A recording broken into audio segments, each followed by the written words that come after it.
Oceans, white of the clouds, the tan colors, the browns of the deserters like we have right around here. And the fact is that the earth was so small. I'm sure no matter what country you've come from, you've all seen the picture of Earthrise taken from with the lunar surface on the front and then the earth back there. It was taken with a telephoto lens, making the earth a little bit bigger than it really is. But you can put your thumb up to the window and completely hide the earth. Now you have to think about that for a while. Everything that you've ever known, your loved ones, your country, the problems that you're having, the things that are going on, behind your thumb. And so actually it gave you a feeling that it's a nice place to live in.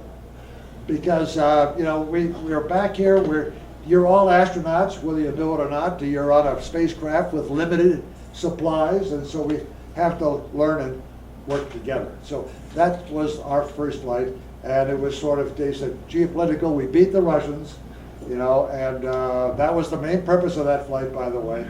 And we tested out the spacecrafts for further flights. That was Apollo 8. Apollo 9, not represented here, but it was very successful. And it flew the lunar lander for the very first time. And that led to Apollo 10, which is Gene Cernan and his flight. So Gene, how did 9 get ready for 10, and what was your mission on 10? Yeah, I got open and sort of reinforced once again Jim's remarks. We're here because we want to be. We're here to say thank you from the American people who do sincerely appreciate, may not understand fully what you're doing or exactly why you're here, but they do appreciate your commitment and your dedication, and it's been extremely evident to us, because this is our third trip to this part of the country, first to Afghanistan. But they're in a place a young GI can go in the States, to a ball game, through the airport or wherever it is, who is recognized because of their uniform, who isn't applauded and given the credit and recognized for his commitment. And some of your colleagues don't come back with all their parts. And I think that has a big effect on the people back home. But if a thank you will do for now, thank you. It's important. When we landed in Afghanistan, I was here, golly, 40 years ago one time. But as we landed this time, I wondered why we didn't do some of our lunar training. Because it damn near looks just about like the moon did. Apollo 10, we built, big things come from little things. But let me back up one more thing. Jim didn't give himself and his crew enough credit. Think about this. The second mission of Apollo and the first crew that got on top of that 38-story gigantic Saturn V rocket, I can't tell you, it makes the shuttle look like a firecracker, went to the moon. The first 3 human beings ever to leave this planet and go to another planet somewhere out in this universe that we've chosen to call the moon. And did it, quite frankly, with 1960s technology. These cameras and these iPhones you got in your hand have, I don't know, 10, 100 times more capability than what we had in our hands when we were landing on a moon. That's incredible. But that's the way it was, and that's the world you're growing up in.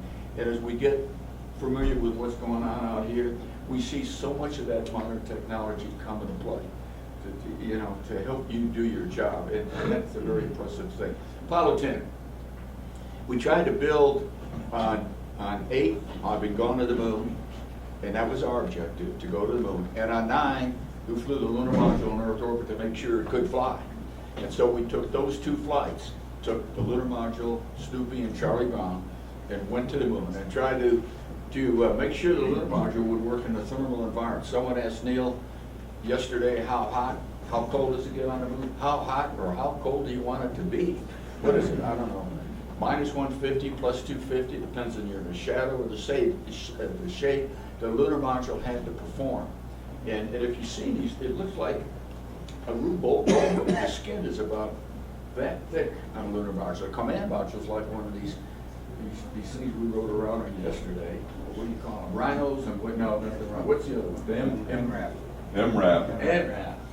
But the lunar module was made out of sheets of titanium and aluminum that are about that thick. It's a totally, didn't have to fight the environment, didn't have to be aerodynamic. We could strap anything we wanted to the sides. We talked about 17, where we strapped a few other things to it later. But this all had to be checked out. Did it work communications-wise? Could we talk to the ground independently? Could they track two vehicles? Could we talk to each other? Could we rendezvous around the moon? Why is that different around the moon and around the Earth? The dynamics are different. We're involved in a different gravity environment around it. And all those things had to be checked out. Fortunately, all of them worked well. I guess going back, and Neil would deny this to the day he died, but our real, at least as the crew of Apollo 10 thought, was to paint that line in the sky so that 2 months later, Neil wouldn't get lost. I don't know whether it worked, but he found the moon. And we left the hard part, quite frankly, to Neil. We went down to 47,000 feet a couple times to photographs of his landing site. Obviously, Mr. Boulders is going to talk about a little later. And checked out everything. It all worked out well. But as it will have it, every once in a while, as good as we are, as you are, you might make a mistake. You practice do everything the way it's supposed to be done. You train in simulators for every possible contingency or emergency.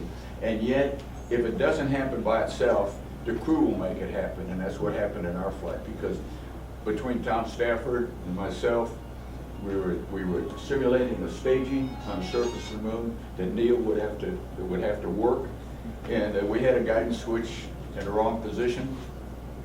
And we went, pardon my expression, but ass over tea kettle. Several times the lunar horizon went down this way through a window and that way through a window, and because it was basically a test flight in preparing for the landing, we were on Vox, open mic. Not only did Mission Control hear us, but the whole world. This was the beginning of the media being able to hear live what was going on up there.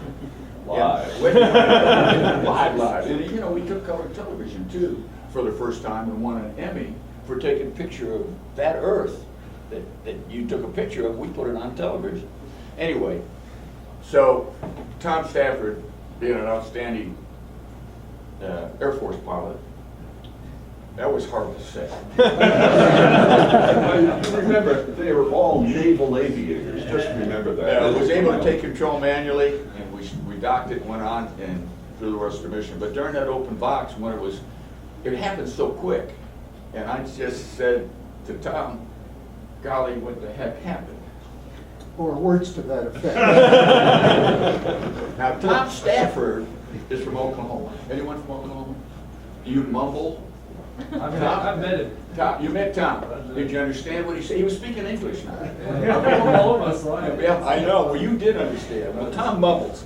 And by the way, Tom flew the Apollo Soyuz flight and learned to speak Russian. I would love to understand Russian and see what he sounded like in Russian. Tom mumbles. And, It's Oklahomsky. and I know what he said, but no one else understood what he said. So if you think golly gee whiz was bad, you should have heard what he said. And there's only one person who really knows at this point in time. Anyway, we ended up coming home, I think it was eight-day flight. I won't say it was routine from there on, because I don't care how many times it's done. If you're doing it, it's always the first time.